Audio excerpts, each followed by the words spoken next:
Lottery അതാണ് സംസ്ഥാനത്തെ ബാധിക്കുക ഒരു പ്രധാനപ്പെട്ട വിഷയം.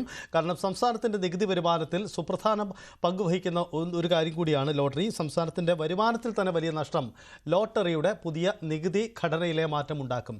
വി അരുൺ തിരുവനന്തപുരത്ത് നിന്നുണ്ട്. അരുൺ, സർക്കാർ തന്നെ പ്രഖ്യാപിച്ചതാണ് ഇത് കേരളത്തിലുണ്ടാക്കുന്ന പ്രതിസന്ധി. അതിലേറ്റവും പ്രത്യേകത മറ്റു കാര്യങ്ങളൊക്കെ സ്വീകാര്യമാണ്, പൊതുവിൽ ജനങ്ങൾക്ക് ഗുണം ചെയ്യുന്നത് തന്നെയാണ്, തർക്കമില്ല കാര്യത്തിൽ.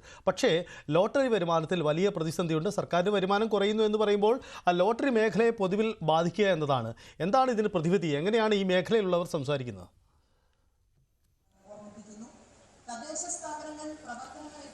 സഹിത പൊതുവിൽ ഈ GST നികുതി ഇളവ് സ്വാഗതം ചെയ്യപ്പെടുമ്പോഴും സംസ്ഥാനത്തിന് 8,000 മുതൽ 10,000 കോടി വരെ വരുമാന നഷ്ടം പ്രതിവർഷം ഉണ്ടാകുമെന്നാണ് ധനവകുപ്പിന്റെ ഒരു പ്രാഥമിക വിലയിരുത്തലും കണക്കുകൂട്ടലും. അത് ഏറ്റവും ദോഷകരമായി ബാധിക്കാൻ പോകുന്നത് 3 മേഖലകളെയാണ്. അതിൽ ഈ ഓട്ടോമൊബൈൽ, സിമന്റ്, ഇലക്ട്രോണിക്സ്, ഇൻഷുറൻസ് മേഖലകളെ മൊത്തത്തിൽ ബാധിക്കും.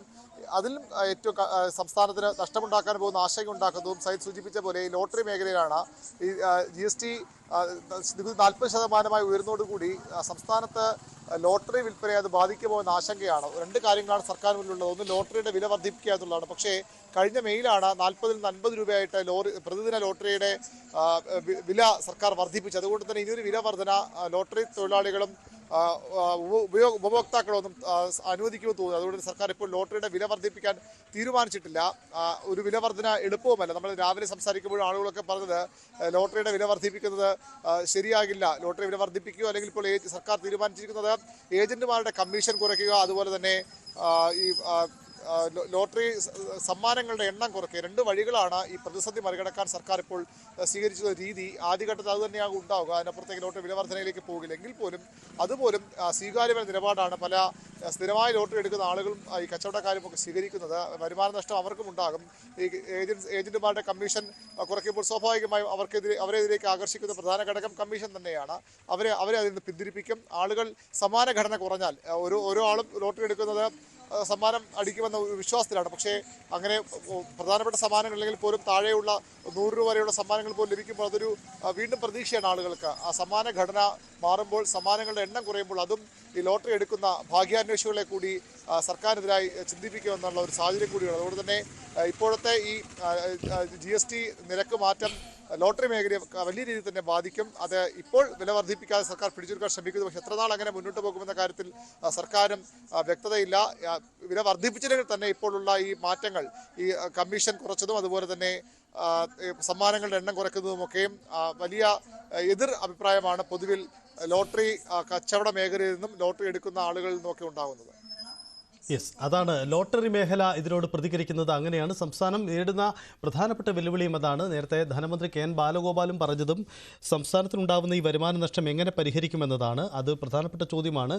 വിവിധ ഇനങ്ങളിൽ അത് കേന്ദ്ര സർക്കാരിന് ഗുണപ്പെടുമ്പോൾ സംസ്ഥാനങ്ങൾക്ക് നഷ്ടമുണ്ടാകും. ഇതിൽ നികുതി ഘടനയിൽ മാറ്റമുണ്ടാക്കണമെന്ന ആവശ്യം കൂടി ഉന്നയിക്കപ്പെടുന്നുണ്ട്. പ്രത്യേകിച്ച് 60% GST വിഹിതം സംസ്ഥാനങ്ങൾക്ക് കൈമാറണം തുടങ്ങിയ ആവശ്യങ്ങൾ കേരളമടക്കമുള്ള സംസ്ഥാനങ്ങൾ ഉന്നയിക്കുന്നുണ്ട്. അടുത്ത GST കൗൺസിൽ യോഗത്തിലടക്കം ഈ വിഷയങ്ങൾ അതിശക്തമായി തന്നെ ഉന്നയിക്കപ്പെടാനായിരിക്കും സാധ്യത.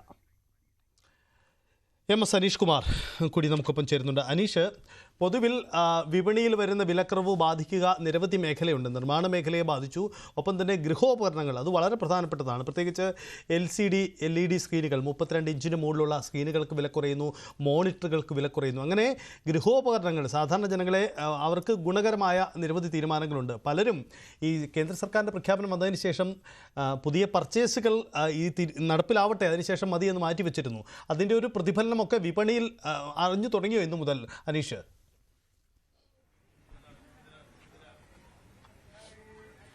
സജിത്ത്, ഏറ്റവും പ്രധാനമായി ഇത് ബാധിക്കുന്നത് റീറ്റെയിൽ വിപണിയെ തന്നെയാണ്. കാരണം നിത്യോപയോഗ സാധനങ്ങളുടെ വില കുറയുമ്പോൾ മൊത്തത്തിലുള്ള വിലക്കയറ്റം കുറയുമെന്ന പ്രതീക്ഷ തന്നെയാണ് ആളുകൾ ഏറ്റവും കൂടുതൽ ആശ്രയിക്കുന്നത്. ഒരുപക്ഷെ ഈ ഗൃഹോപകരണങ്ങളൊക്കെ വർഷത്തിൽ 1-2 തവണ ഉത്സവ സമയങ്ങളിലൊക്കെ വാങ്ങുമെങ്കിലും ദൈനംദിനം വാങ്ങുന്ന ഒരുപാട് ഉൽപ്പന്നങ്ങൾക്ക് ഇത്തവണ വില കുറയുന്നു എന്നതാണ്. അല്ലെങ്കിൽ വാഹന വിപണിയിലടക്കം വില കുറയുമ്പോൾ അത് വാഹനങ്ങൾ വാങ്ങുന്നവരെ മാത്രം ബാധിക്കുമ്പോൾ, അല്ലെങ്കിൽ 2,500-ന് മുകളിലുള്ള തുണിത്തരങ്ങൾക്ക് നികുതി കൂടുമ്പോൾ അത് ആ ശ്രേണിയിൽപ്പെട്ട ആളുകളെ മാത്രം ബാധിക്കുമ്പോൾ സാധാരണക്കാരായ ആളുകൾക്ക് ഗുണം ഈ GSTയുടെ നിരക്ക് കുറവിലൂടെ ഉണ്ടാവുന്നു എന്നതാണ് ഏറ്റവും ശ്രദ്ധേയമായ കാര്യം. നമുക്ക് കേരളത്തിലെ തന്നെ ഏറ്റവും വലിയ റീറ്റെയിൽ വിപണികളിലൊന്നായ മിഠായി തെരുവിലാണുള്ളത്. മിഠായി തെരുവിൽ തന്നെ നമുക്ക് കച്ചവടക്കാരോട് ചോദിക്കാം, എങ്ങനെയാണ് ചിരിക്കുന്ന മുഖമൊക്കെ ഉണ്ട്, അതുകൊണ്ട് ഇതിന്റെ ഒരു മാറ്റം കച്ചവടത്തിൽ ബാധിക്കുമെന്ന് നമുക്ക് അവരോട് തന്നെ ചോദിക്കാം.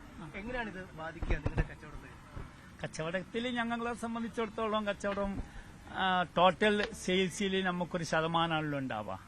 അപ്പോൾ കൺസ്യൂമേഴ്സിന് ഉപഭോക്താവിന് 18%, 22%, 28% അത് കുറച്ചിട്ട് 5% ആക്കുമ്പോൾ ടോട്ടൽ എമൗണ്ട് കുറയല്ലോ. എമൗണ്ട് കുറയുമ്പോൾ നമുക്ക് പ്രോഫിറ്റ് റീറ്റെയിൽ ഔട്ട്ലെറ്റ്സിന് കുറയും. ലാഭം കുറയും. പക്ഷേ നമുക്ക് ലാഭം കുറയാണെങ്കിലും കൂടി നമുക്ക് ഒരു കാര്യം സന്തോഷിക്കാൻ, നമ്മളിപ്പം സാധനം വാങ്ങിക്കാൻ വരുന്ന ആളുകളെ കൈമൊന്നും ആ പ്രൊഡക്റ്റിന് അതിനേക്കാളും വില കുറച്ചിട്ട് അവർക്ക് കൊടുക്കാൻ കഴിയല്ലോ. അത് കുറയുന്ന ഒരു അനുകൂല ഘടകമാണ് അല്ലെ? അനുകൂല വില കുറയുമ്പോൾ ഞങ്ങളിപ്പോ 42 റുപ്യക്ക് വിൽക്കുന്ന സോപ്പിന് വില കുറയുമ്പോൾ അവൻ 2 എടുക്കുമല്ലോ. പണ്ട് അവന്റെ സാമ്പത്തിക സ്ഥിതി കുറവുള്ളതിനെ കൊണ്ട് ഒരു സോപ്പ് ഒരു പേസ്റ്റ് വാങ്ങിച്ചു കൊണ്ടുപോകുന്ന ആള് വില കുറച്ച് കുറയുമ്പോൾ ഈ നമ്പർ ഓഫ് സാധനങ്ങൾ കൂട്ടല്ലോ. അപ്പോ അതായത് ബജറ്റിൽ ചില കാര്യങ്ങൾ അങ്ങ് ചുരുക്കി പിടിക്കുന്നത് ഇച്ചിരൂടെ അയച്ചുവിടുമ്പോ കൺസ്യൂമേഴ്സിന് ലാഭം ഉണ്ടാവും, കൺസ്യൂമേഴ്സിന് നല്ല സന്തോഷം ഉണ്ടാവും. കൺസ്യൂമേഴ്സിന് സന്തോഷം ഉണ്ടാകുമ്പോൾ, അതായത് കസ്റ്റമേഴ്സിന് സന്തോഷം ഉണ്ടാകുമ്പോൾ നമുക്കും സന്തോഷം ഉണ്ടാവും. അവർ സാധനം വാങ്ങിക്കും, കൂടുതൽ വാങ്ങിക്കും, നമുക്ക് ലാഭം ജാസ്തി കിട്ടും. ലാഭവിഹിതം ഇത്തിരി കുറഞ്ഞാലും കച്ചവടം കൂടുമ്പോൾ അത് മാനേജ് ചെയ്യാൻ പറ്റും. കച്ചവടം കൂടും. ഇതിൽ നഷ്ടപ്പെടുന്നത് വല്ലാത്ത വിഷമം ഉണ്ടാവുന്ന സംഗതികൾ വില കുറയുന്ന സാധനങ്ങൾ, വലിയ വലിയ വിലയുള്ള സാധനങ്ങളൊക്കെയാണ്. ബൈക്കുകൾ, വലിയ TV, ഫ്രിഡ്ജ് 50,000 മുകളിൽ അല്ല 25,000 മുകളിലൊക്കെ വിലയുള്ള വലിയ വലിയ സാധനങ്ങൾ ആ കൺസ്യൂമേഴ്സിന് നല്ല ലാഭം ഉണ്ടാവും. പക്ഷെ അത് തന്നെ പുതിയ പ്രൊഡക്റ്റ് വില കുറച്ച് വന്നതാണോ എന്നുള്ളത് ചെക്ക് ചെയ്തിട്ടേ വാങ്ങിക്കാൻ പാടുള്ളൂ കൺസ്യൂമേഴ്സ്. അതേമാതിരി തുണി മേഖല, മിഠായി തെരുവിലൊന്നും അങ്ങനെ ഒരു അതിന്റെ എഫക്റ്റീവ് വരാനായിട്ടില്ല. പുതിയ സ്റ്റോക്ക് ഞങ്ങളിപ്പം വിൽക്കുന്ന സാധനങ്ങളൊക്കെ പഴയ വിലയുടെ സാധനങ്ങളാണ്. അപ്പോൾ ആ സാധനങ്ങളൊക്കെ വില കുറച്ചിട്ടുള്ള സാധനങ്ങൾ പുതിയ സ്റ്റോക്ക് എത്താൻ തുടങ്ങിയിട്ടില്ല. എത്തിക്കഴിയുമ്പോഴത്തേക്ക് എന്തായാലും നമുക്കിപ്പോൾ കൺസ്യൂമേഴ്സിന് നല്ല ഗുണമുണ്ടാവും. ഇപ്പൊ നാളെ വന്നാൽ അല്ലെങ്കിൽ മറ്റന്നാൾ വന്നാൽ അടുത്ത ആഴ്ച വന്നാൽ ആ പുതിയ നിരക്കിലുള്ള കിട്ടില്ലെന്ന് ചുരുക്കം. ഇപ്പൊ നമ്മളിപ്പം വിൽക്കുന്നത് ലൈഫ് ബോയ് സോപ്പ് ഇപ്പൊ നമ്മളിപ്പം വിൽക്കുന്നത് ഈ വിലക്കുള്ളത് ഇനിയിപ്പോ പുതിയ പ്രിന്റ് അടിച്ച് വരണല്ലോ. അപ്പൊ നമ്മളിപ്പം നമ്മളത് സ്റ്റോക്ക് ഉണ്ട് വിൽക്കാൻ പറയുന്ന സമയത്തും ഇത് കഴിഞ്ഞിട്ട് വിറ്റ് കഴിഞ്ഞിട്ടില്ല എന്ന് ചില കമ്പനി സാധനം തിരിച്ചു കൊടുക്കും, എന്നിട്ട് പുതിയ പ്രിന്റ് അടിച്ച് പുതിയ സാധനം നമുക്ക് തരും. അപ്പൊ നമ്മൾ ആ സമയത്ത് വിൽക്കണം. എന്നിട്ട് ആ സമയത്തിന്റെ ഉള്ളിൽ നമ്മളിത് വിറ്റ് തീരണം. കൺസ്യൂമേഴ്സിന് ഈ പ്രോഡക്റ്റിന് വില കുറച്ച് നാളെ ചോദിച്ചാൽ കൊടുക്കാൻ പറ്റില്ല. ഇല്ല ഇതിപ്പോ നമുക്ക് ഈ മാർച്ച് 31 വരെ പഴയ വിലക്കുള്ള അടിച്ച സാധനങ്ങൾ വിൽക്കാം എന്നുള്ളതാണല്ലോ. നമുക്ക് ഇന്ന് തൊട്ടിട്ട് തന്നെ പുതിയ വില കുറച്ചിട്ടുള്ള സാധനങ്ങൾ കമ്പനി സപ്ലൈ ചെയ്തിട്ട് നമുക്ക് കിട്ടണ്ടേ വില? അതെ. ഇപ്പൊ സാധനങ്ങൾ സ്റ്റോക്കില്ല, അധികാലത്തും കമ്പനിയുടെ സ്റ്റോക്കില്ല. അപ്പം വിളിച്ചോടി മുന്ന് തന്നെ ഓർഡർ കൊടുത്ത സാധനങ്ങൾക്കൊന്നും കിട്ടുന്നില്ല. അപ്പൊ ഇനി പുതിയ സാധനങ്ങൾ പുതിയ വില നിലവാരം അടിച്ചിട്ട് വില കുറച്ചിട്ട് നമുക്ക് സപ്ലൈ ചെയ്യണം. അതിപ്പോ എപ്പോഴും കിട്ടും എന്നുള്ളൊരു ആകാംക്ഷയാണ്. ഇത് പണ്ടൊക്കെ നമുക്കൊരു GSTയോ അല്ല വേറെ എന്തെങ്കിലും സംഗതികളോ ആണെങ്കിൽ നമുക്ക് ഒരു സമയം ഉണ്ടായിരുന്നു. ഇത് പെട്ടെന്ന് പ്രധാനമന്ത്രി വില കുറച്ചു, നല്ല കാര്യമാണ്, ജനങ്ങൾക്ക് കുറെ ഗുണമുള്ള കാര്യമാണത്. പക്ഷെ വില കുറച്ചതോട് കൂടിയിട്ട് അത് ഇംപ്ലിമെന്റ് പെട്ടെന്ന് ആവുകയും ചെയ്തു. അപ്പൊ കമ്പനിന്റെ അടുത്ത് ലക്ഷക്കണക്കിന് സ്റ്റോക്ക് വിലയുള്ളത് ഇനി വില കുറച്ചിട്ട് നമുക്ക് സപ്ലൈ ചെയ്യണം. അപ്പൊ അതിന്റെ ഒരു സമയം എടുക്കും എന്നുള്ളതാണ്. എന്നിട്ട് നമുക്ക് കൂടുതൽ ആളുകളോട് എങ്ങനെയാണ് ഈ തീരുമാനത്തെ കാണുന്നത്? പല പ്രോഡക്റ്റുകൾക്കും വില കുറയും. GSTകളിൽ പണ്ടത്തെ GSTയിൽ 4 സ്ലാബായിരുന്നു. അത് സർക്കാർ കുഴച്ച സ്ഥിതിക്ക് 2 സ്ലാബിലേക്ക് വന്നുമ്പോൾ കണക്ക് കൂട്ടൽ ടാക്സേഷൻ സംഗതിക്ക് അത് ഗുണം ചെയ്യുന്നു. ഒന്ന്